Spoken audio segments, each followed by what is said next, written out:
Well, good afternoon from my workbench to your couch. So, I am working on a 2000s Cub Cadet. It's a 2146. I have converted the thing into an off-road rig.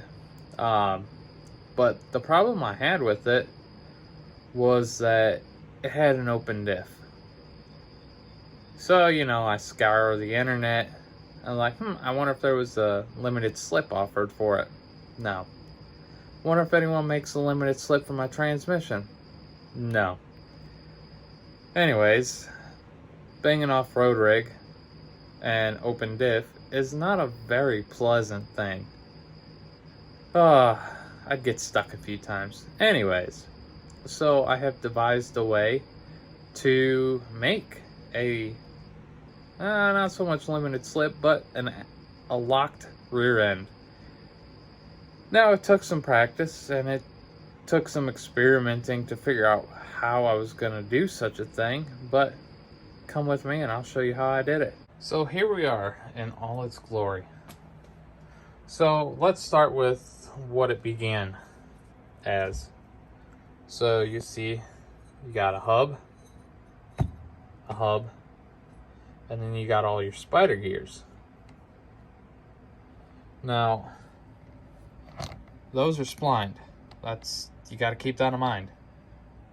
So, I had to find a way to lock the differential or make it a solid axle. And this is what I came up with. So, what I have are two go-kart hubs. They are a 1-inch axle. So are the Cub Cadet. This is a 1-inch axle. Same thing over here. Now, the problem with these hubs is there is a step down in this plate here to 3/4 of an inch.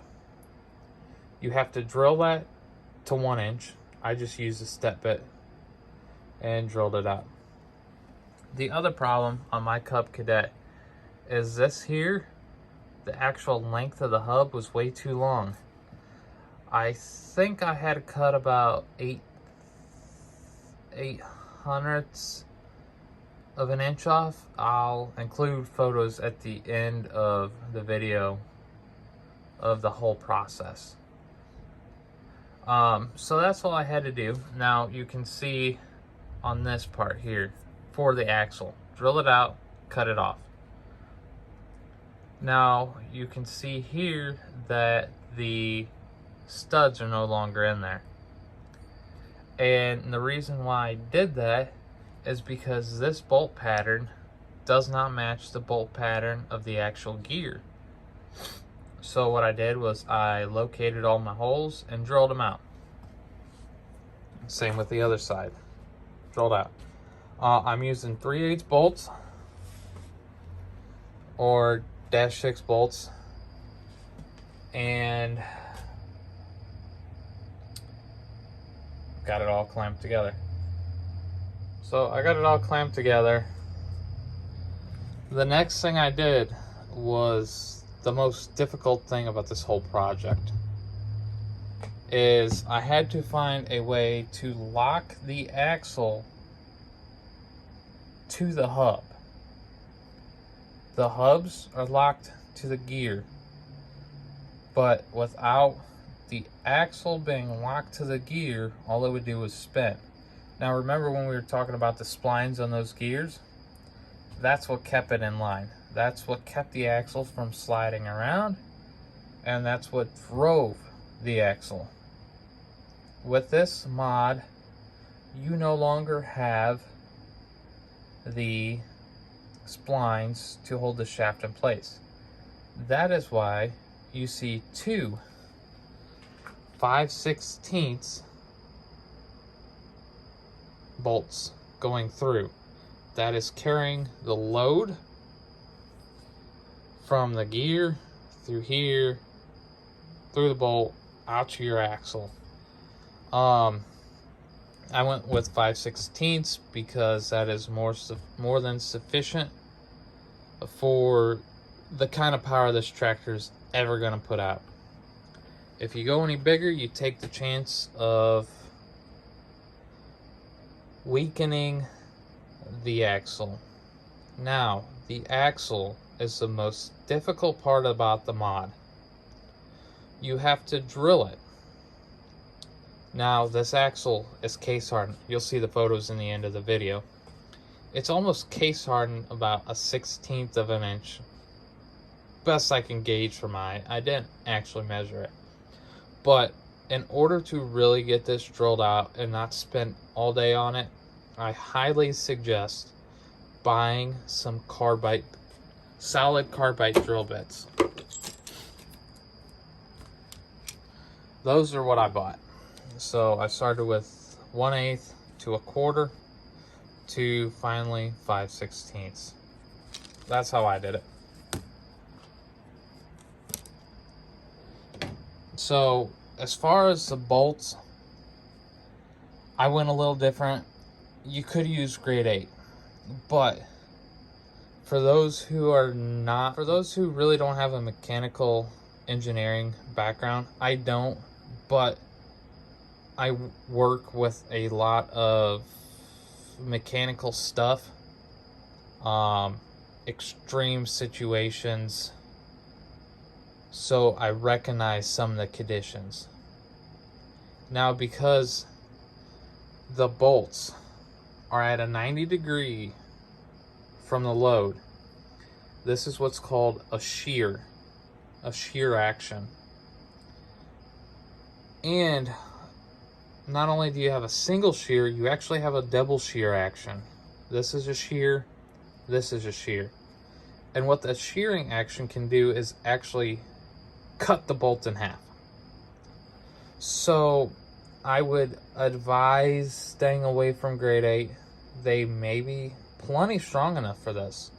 I don't know. I went with what I know. And I used the military grade fastener, NAS 6606, because these are -6 or 3/8 bolts. And the reason I went with that is because of their shank design. These are more rated for shear load than the grade 8 bolts would be. So that's why I went with those. They're strong. I know some of their characteristics. Working with these style fasteners in the aviation world, I have a very good understanding of these bolts and their capabilities. And same with this bolt here. It's also a NAS 6606 -5 because it's a 5/16. For those that don't know, a dash is 1/16 of an inch. These are 3/8 bolts, so they're -6 because they're 6/16. These are 5/16, so -5. The other thing I did do is, because this is in a transmission and there's a lot of rotational force and vibration, do not use a regular nut. I would even be skeptical of using a lock washer. I love these jet nuts because they have a self-locking feature. They're a prevailing breakaway design, which means you have to keep putting constant tension on that bolt to back it off. Is there a chance these can loosen over time? Of course there is. And call it a little extra, but this is going in a transmission, and if one of these bolts comes loose and flies out, you're trashing your whole transmission. So I did go ahead and use red Loctite. It's a little much, I know, but I do not want it coming apart. And if this breaks, which it shouldn't, but really it's whatever the weakest link is. And these go-kart hubs are not of the greatest design. I'm hoping these welds hold up. I've never used these before, so I don't know how it's going to turn out. I'm just hoping and praying that it turns out well. I'm not pulling with it. I'm doing off-road. And there's a lot of extra bearing support. There's a bearing here. There's a bearing that rides here. Same thing here. There's a bearing here and a bearing here. So it will not have to endure a lot of horizontal loading. So horizontal loading. It will only have to deal with torsion or torque loads. So I am hoping that this does hold up.